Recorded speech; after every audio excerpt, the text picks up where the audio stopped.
여러분 반갑습니다. 제가 예전 교회를 예전에 한번 왔었습니다. 나름대로 재밌었습니까? 제가 이 자리에 앉았던 기억이 나는데 3년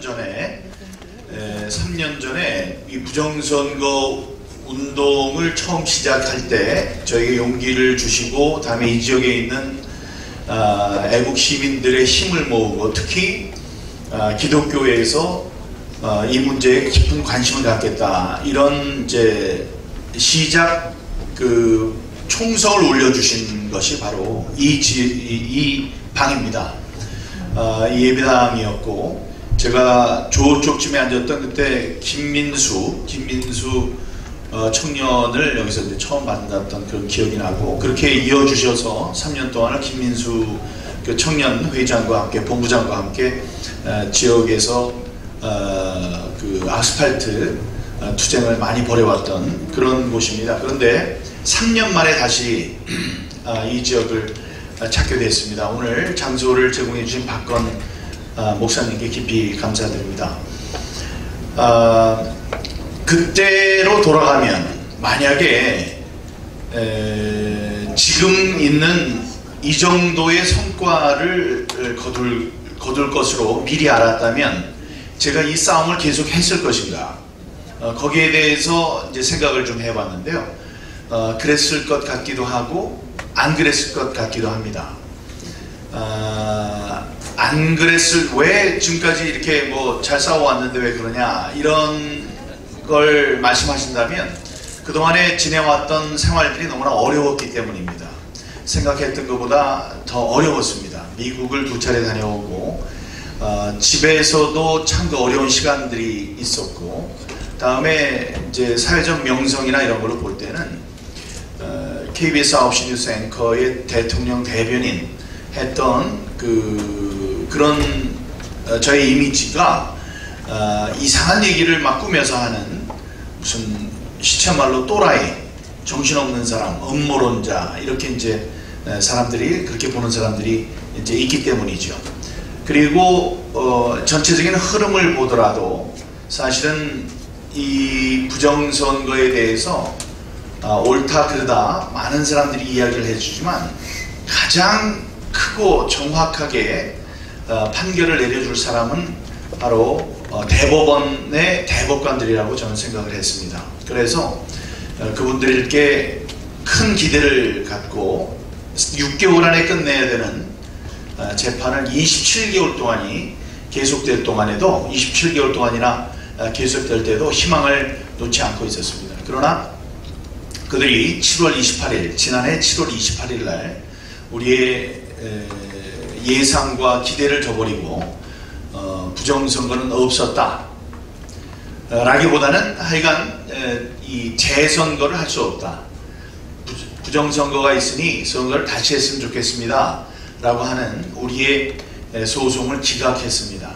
그 기각한 것은 너무나도 큰 충격이었고, 한참 동안 제가 그 충격에서 벗어나기 힘든 때도 있었는데, 이제 그런 걸 생각하면 아이고, 그 결과가 그렇게 될 거라고 알았으면은 내가 3년 전 여기 와서 이렇게 시작을 했을 때 그걸 알았다면 계속 부정선거 진상규명과 책임자 처벌을 위한 투쟁을 계속 할 수 있었을까, 뭐 긴가민가 한다, 이런 말씀을 드리는 거고요. 그러나 반대로 지금 우리가 이룬 성과, 함께 이룬 성과를 가지고 생각을 한다면 저는 이 싸워온 것이 잘했다, 다시 돌아가더라도 또 싸울 것이다, 이런 마음도 듭니다. 왜냐, 지난 3년여 동안의 시간 동안에 우리에게 시련을 주셨던 하나님께서 드디어 사람의 힘으로 할 수 없는, 그 모든 것을 합력하여 선을 이루시는 하나님께서 사람이 할 수 없는 일들을 지금 보여주고 계십니다. 우리가 힘이 좀 떨어졌다고 생각할 때 이 북한의 해킹 사건이 이렇게 드러나리라고 누가 생각을 했습니까? 다음에 제가 싸우면서 가장 어려웠던 것이, 당신이 지금 싸우고 있는 적을 아느냐, 이 적이라고 생각하는 중앙선관위원 혹은 중앙선관위원회에는 깨끗하고 중립적이고 다음에 국민들의 세금을 받고 일하는 훌륭한 공무원들인데 당신이 왜 뭐 있지도 않은 혐의를 갖고 그들을 흠집내려 하느냐, 이런 이제 말씀드리고 반응드렸습니다. 그러나 우리들은 분명히 알았거든요. 그들은 그렇게 옳은 사람들이 아니다. 그들의 도움이 없었다면 이 모든 부정선거는 이루어질 수 없었다. 그러니 거의 주범급으로 함께 일한 사람들이다. 이런 것을 아주 처음 초기부터 알고 있었습니다. 그래서 우리는 알고 있었던, 옛날부터 알고 있었던 그들의 민낯을 지금에서야 국민들이 이제 아시고 계십니다. 그래서 장관급, 차관급인 사무총장과 차관이 지금 물러났고, 이 정부가 들어서기 직전에 또 한 명의 장관급인 상임선관위원이 바뀌었고, 다음에 이제 오늘도 지금 그 자리에서 오는 중입니다만은 노태악이라고 아주 이 부정선거의 주범이라고 할 수 있는 사람입니다. 재검표를 하러 갔을 때 이 참관인, 관리관의 도장이 없는 이 투표용지가 8장이 발견됐는데 그 8장에 도장이 없으면 그 무효입니다. 그런데 그걸 갖고 이거는 뭐 투표함에 있었으니까 유효다라는 되지도 않는 이야기를 했던 그 사람, 그 노태악, 이제 그런 사람들의 그 자리에 있으면 안 된다는 지금 싸움을 이제 우리가 벌이고 있지 않습니까? 우리가 여기까지 이제 들어온 겁니다. 이제 노태악 한 사람만 없어진다면은 이 부정선거의 진상규명을 강력하게 막고 있는 선관위원회를 완전히 뒤집을 수 있다, 이렇게 생각을 이제 하게 됩니다. 이렇게까지 왔기 때문에 비록 사람이 할 수 없는 짓이었지만, 일이었지만 하나님이 여기까지 이 저울을 속이는 선관위원들, 선거의 결과를 속이는 사람들의 이제 벌을 주기 위한 그 소명을 저희들한테 주셨는데 여기까지 이제 끌고 올 수 있게 하신, 그걸 생각한다면 3년이란 세월이 어려웠지만 그래도 싸웠을 것이다, 이런 생각이 듭니다. 이 당신의 한 표가 위험하다라는 다큐멘터리는 만들어지는데도 주님의 은총이 있었습니다. 제가 이 싸움을 3년이라고 봤을 때 3년의 한 반쯤 되던 시기가 있었습니다. 1년 반. 1년 반쯤 되는 시기에 이제 힘이 좀 들고 미국도 갔다 오고 갔다 왔으나 사람들 이제 이렇게 깨이지는 않고 그런 상황에서 좀 지쳐 있을 때 제가 아는 유명한 정치인 한 분이 저를 이 청와대 근처에 있는 복집으로, 태진복집이라는 복집으로 저를 불렀습니다. 그래서 제 마음속에는 내가 이렇게 힘든 걸 아시고 그분이 용기를 주기 위해서 저를 부르시는구나 라고 이제 갔습니다. 갔는데 그분이 아주 온화한 분이고 대한민국에서 처음으로 미국 그 변호사 자격을 유학생으로 따서 미국의 로펌에서 파트너를 한 아주 그 굉장한 기록을 가지신 분이신데, 그분이 저를 보고 화를 내셨어요. 짜증을 내면서 하는 말씀이, 네가 뭘 안다고 부정선거 얘기를 하느냐, 다음에 부정선거가 좀 부실했다 그러면은 네 지역구의 일이나 얘기할 것이지 왜 4.15가 뭐 전체가 부정선거라느니 헛소리를 하느냐, 너는 지금 한국인의 지식인층에서 영어로 했어요. 조크다, 조크. 그러니까 농담거리다, 농담, 우스개의 대상으로 전락했다, 이런 얘기를 하셨습니다. 전 너무나 놀랐어요. 한 20여 년 동안 같이 알아온 그분은 온화하고 항상 제가 어려울 때마다 저를 격려해 주시는 분이시기 때문에 그랬습니다. 그래서 제가 아니 그게 아니고 이건 부정선거라는 증거를 몇 개를 대려고 했는데 전혀 듣질 않는 거예요. 예를 들면은 아니 4.15 선거 전에 여론조사가 있었는데 여론조사에서 국힘당이 질 것이다라는 예측이 나오지 않았느냐, 이렇게 얘기를 해요. 우리가 아는 것과 다른 얘기를 하는 거예요. 그리고 여론조사 기관이라는 그 자체가 우리가 믿을 수 없는 사람들입니다 라고 얘기를 하려고 하는 순간에 지성인이라면 여론조사 결과까지 못 믿는다는 얘기를 하지 않겠지? 저에게 그러는 거예요. 그래서 말문이 막혔습니다. 그래서 너무나 억울한 채로 조금만 더 논쟁을 하면 이 사람과 지내왔던 20여 년의 관계가 완전히 사라지겠구나 라고 생각을 하고 제가 참고 있었는데 그분이 그렇게 얘기를 합니다. 마지막에 아니 정말로 그렇게 믿는다면 당신이 잘하는 게 KBS 기자로서 다큐멘터리도 만들고 그랬으니 다큐멘터리 한번 만들어 보든지 라고 얘기를 했습니다. 근데 제 마음속에 이 분한 마음이 끌어올랐습니다. 분한 마음이 그분이 식자층 우리 여론주도층이라고 한 거는 지금 우파의 신문을 가진 신문사 사주 그 레벨이라는 걸 알거든요. 저랑도 잘 아는 그런 분들이 너를 지금 또라이라고 이렇게 생각하고 있다. 그렇게 얘기하고 있다. 그 얘기를 듣는 순간 제가 분이 올랐습니다. 화가 났어요. 속으로. 그래서 조금만 기다려라. 그러면 좋다. 내가 그 다큐멘터리 한번 만들어서 세상에 어떤 일이 일어났는지를 당신들에게 보여주겠다. 이렇게 생각을 하고 네, 감사합니다. 네, 이런 박수가 사실은 필요했습니다. 왜냐하면 그날 그 자리가 끝난 다음에 나와서 제가 차를 타면서 유튜브를 했는데 너무 분해서 울었어요. 너무나 속상하고 사람들이 이렇게 날 몰라주나 이런 생각에 막 울분을 터뜨리면서 소리를 지르면서 이렇게 제가 방송을 했던 기억이 있었습니다. 자, 그래서 제가 나가서 KBS에서 제가 다큐멘터리를 굉장히 잘 만들던 사람입니다. 그래서 방송 대상도 2번이나 타고 그랬던 사람이라서 그걸 시작해 보려고 했습니다. 그런데 같이 하기 위한 사람들이 필요했어요. 감독이 필요합니다. 그 다음에 촬영 기자가 필요하고 이 옆에서 도와줄 작가도 필요하고 그래서 서너 사람 팀을 구성을 해야 합니다. 그리고 제 머릿속에서는 막 어떻게 하면 되겠구나 라는 생각을 했습니다. 그래서 제일 처음에 구해야 되는 사람이 PD예요. 그래서 PD를 직접 만나보고 했는데 이 사람들이 이거는 소수의 의견, 음모론이라고 해서 옛날에 알던 민경욱과는 지금 변한 민경욱이라고 생각해서 함께 일을 하기를 원하지를 않았습니다. 그래서 한번 좌절하고 그다음에 작가들을 부르려고 했더니 작가들도 아이고 다 발을 빼는 거예요. 그래서 전에 KBS를 지낸 전 사장께 이 당신이 다큐멘터리를 만들던 PD 출신이니까 혹시 후배들 중에 함께 일할 사람을 좀 구해 주실 수 있으면 좋겠습니다 라고 부탁을 했는데 그분도 뒤늦게 연락이 왔습니다. 지금 손 놓고 있는 사람이 없다.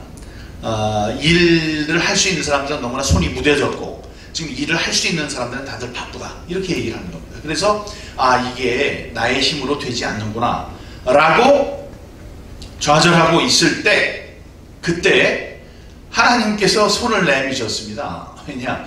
우리 이렇게 열심히 싸우고 있는 이 싸움에 이 우파면서 또 기독교인이면서 자유민주주의 제도 시장경제를 아주 꼭 붙들고 있는 훌륭한 여인이 있습니다. 김미영이라고 VON 뉴스의 이제 대표를 맡고 있죠. 그분이 언제 좀 만나자고 해요. 그래서 만났더니 얘기를 하면서 저는 깜짝 놀랐습니다. 감독도 구해놨고, 네? 다음에 투자자도 구해놨고, 다음에 함께 일할 조감독 이런 사람들도 다 구해놓은 거예요. 촬영하는 사람. 그건 참으로 놀라운 일이었습니다. 혼자 하려고 했을 때 되지 않았는데 제가 혼자 모색하는 것을 이분이 알지 못했어요. 그런데 지금 여기 이제 보면 부분적으로 나옵니다만 Follow the Party 라고 중국의 영원 근당주, 영원히 당과 함께 가자 라는 중국 공산당의 모토를 발견해내는 과정, 수학적 과정을 보고 대한민국 굴지의 재벌 그룹의 그 자제분께서 미국에서 수학 교수를 하고 계시는 분이신데 그분이 저렇게 되는 것을 그냥 두고 보면 안 된다. 대한민국이 망한다는 생각에 큰 돈을 쾌척하기로 결정을 했습니다. 그러니까 이 투자를 하기로. 그런 다음에 그 투자가 있으니까 감독을 모셔왔는데 그 감독이 김덕영 감독이에요. 근데 그 김덕영 감독은 김일성의 아이들 6.25 전쟁에 북한에서 있었던 전쟁 고아들을 저쪽 동유럽에 전부 다 입양을 시키고 그랬는데, 이게 이 사람들을 가만 놔두면 안 될 것 같아서 김일성이 다시 데려오라고 합니다.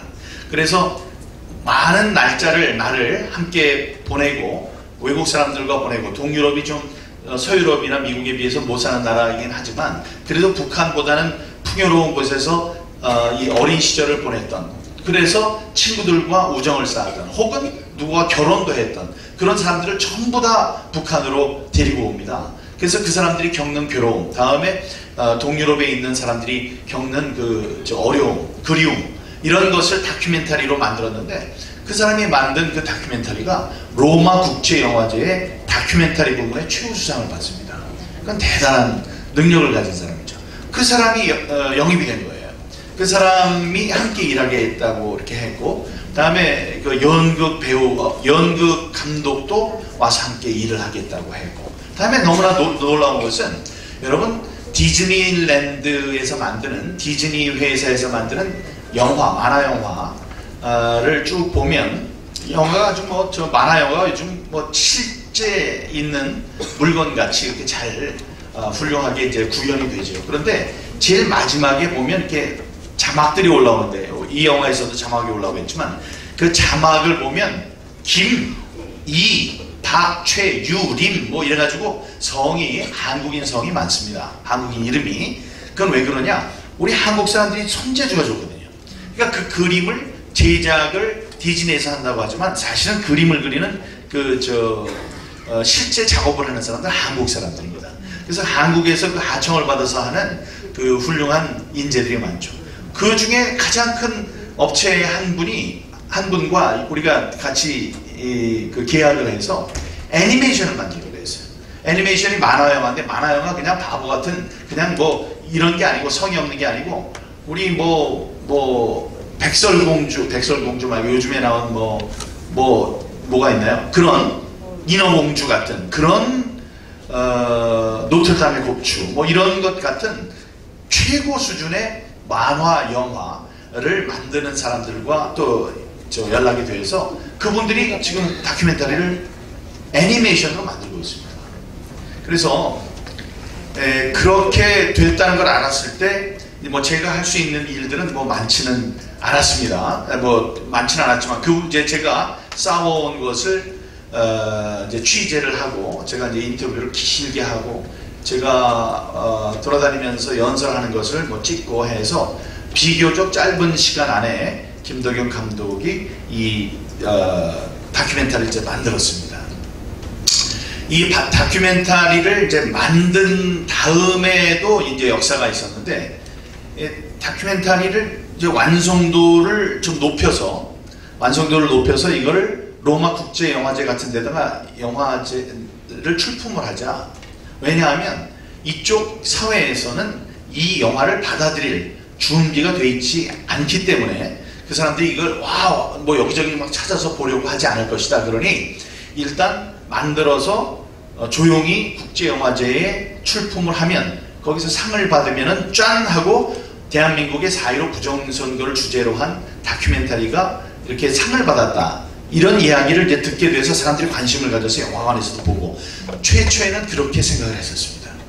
그런데 그 김미영 원장하고 저한테 어떤 이제 생각이 들었냐, 이거를 대한민국에 퍼뜨릴 수 있는 방법을 달리 한번 생각해보자.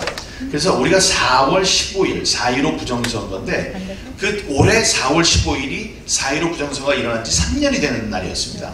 그래서 우리가 제작 기일을 좀 앞당겨서 4월 15일 날 완성을 해서 그거를 다른 지역이 아닌 국회 안에서, 국회에서 한번 이걸 시사회를 열어보자. 그러면 국회에서 열면은 지금까지는 이 변두리에서 얘기되는 음모론이었죠. 부정선거가 있었다는 건 믿을 수 없는 일이야.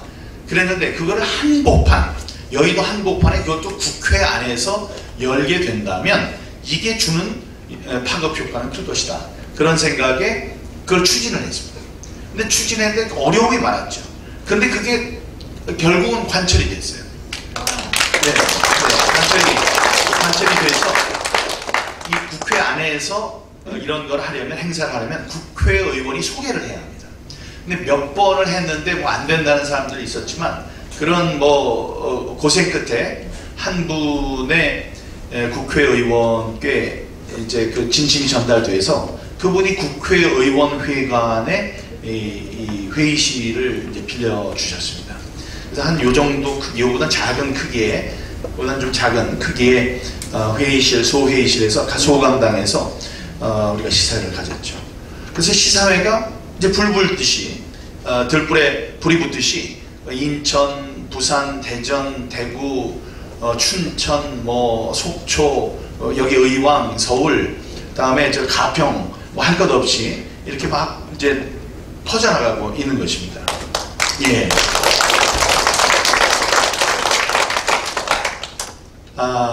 이 영화는 많은 사람들의 꿈, 많은 사람들의 생각, 많은 사람들의 투쟁이 하나로 모아진 결정체입니다. 지금 요게 시작이 되니까 제 2편이 바로 이제 준비가 돼서 2편이 제작 중에 있습니다. 2편의 원고가 다 됐다는 얘기 들었는데 그림은, 그러니까 화면 입히는 편집 작업이 반쯤 됐다고 합니다. 그러니까 앞으로 뭐 한 달쯤이면, 한 달 남짓하면 제 2편 다큐멘터리를 또 우리가 볼 수 있지 않을까 생각하고요. 예. 그리고 아까 말씀드렸다시피 애니메이션은 더 폭풍적인 그 반응이 있을 것으로 생각합니다. 화질도 그렇고, 다음에 만화 영화가 주는 감동이 있고, 다음에 그거는 뭐 세대를 아우르는 다큐멘터리가 될 테니까요. 그것도 있고, 연극도 지금 준비가 되고 있고, 많은 이제 저수 활동도 일어나고 있습니다. 그래서 이게 이제 그 시작이었다. 그러나 이게 지금 문재인 대통령의 다큐멘터리가 만들어진 거 아시죠? 그런데 그거를 뭐 새벽에 뭐 없는 좌석도 막 팔고 그래서 지금 6만 명이 봤다 그러면서 거기서 스톱이에요. 근데 이거는 15만 명이 봤습니다. 벌써 15만 명. 15만 명이 봤다고 하면 여러분들 보시면 알겠죠? 보면 부정선거가 있었구나라는 확신이 분명히 드는 거예요. 제가 한 사람 한 사람한테 얘기를 하려면 1시간 반씩 얘기를 해야 되는 거, 다음 사람이 오면 또 그 사람한테 1시간 반 동안 얘기를 해야 됩니다. 또 다른 사람 이랬는데 이제는 그럴 필요가 없어요. 잘 다듬어진 그런 내용이 이 하나에 전부 다 들어가 있다. 그러니 너무나 좋은 일이죠.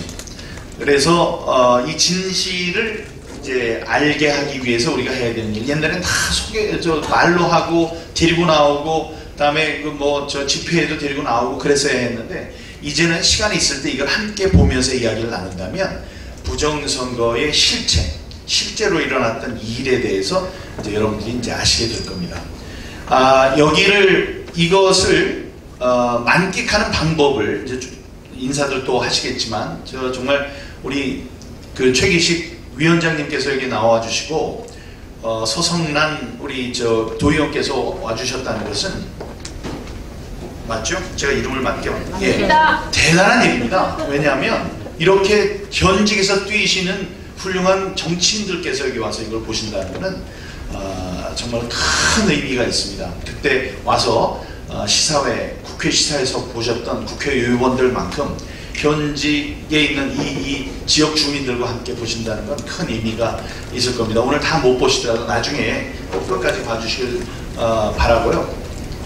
이거를 이제 보시는 거는, 보시면서 이제 보시는 만끽하시는 방법은, 화가 나면 소리도 지르고, 그 다음에 좋으면 하하고 탄성도 지르고, 아니면 훌륭하면 박수도 치고, 이렇게 함께 보시는 게 이 다큐멘터리의 내용을 만끽하는 방법이라는 말씀 하나 드리고요. 이거를 보고 그런 평가를 내리시는 분들이 있어서 제가 잠깐 놀란 적이 있습니다. 이게 무슨 민교육을 위한 다큐멘터리다. 그건 턱도 없는 얘기입니다. 이게 아마 여기 보면 제가 스토리를 쭉 끌고 가고, 다음에 제가 나레이션을 하고, 이런 것 때문에 또 다른 분들이 나오지 않고, 아마 이런 것 때문에 그런 말씀을 하시는 것 같은데, 일단 누군가는 얘기를 끌고 가야 되는 사람이 있기 때문에 제가 등장을 하고요. 다른 사람들도 훌륭한 사람들 많습니다. 이게 변호사들이 많이 나옵니다. 두 번째, 나레이션은 제가 KBS 9시 뉴스 앵커를 했으니까 얼굴은 우락부락해도 목소리는 좋거든요. 그래서 목소리를 이걸 하면 좋은 영화는 이 읽어주는 사람한테 몇 천만 원도 줍니다. 줘야 됩니다. 근데 그게 아니니까 그냥 공짜로 제가 그래도 대한민국 최고의 나레이터라고 생각을 해서 읽은 거예요. 무료 봉사를 한 거죠. 그러고 또 뭐 누구는 안 나오냐 이런 말씀들을 하는 분들도 계신데, 이 영화는 사람을 위한 영화가 아닙니다. 사람을 재료로 해서 부정선거가 어떤 것인지를 정말로 보여주기 위한 그런 다큐멘터리라는 것을 생각하고 봐주시면 되겠습니다. 다소 길어졌지만 제가 여러분 만난 게 너무나 반갑고 감사해서 말씀을 드렸습니다. 예, 즐겁게 봐주시기 바랍니다. 감사합니다.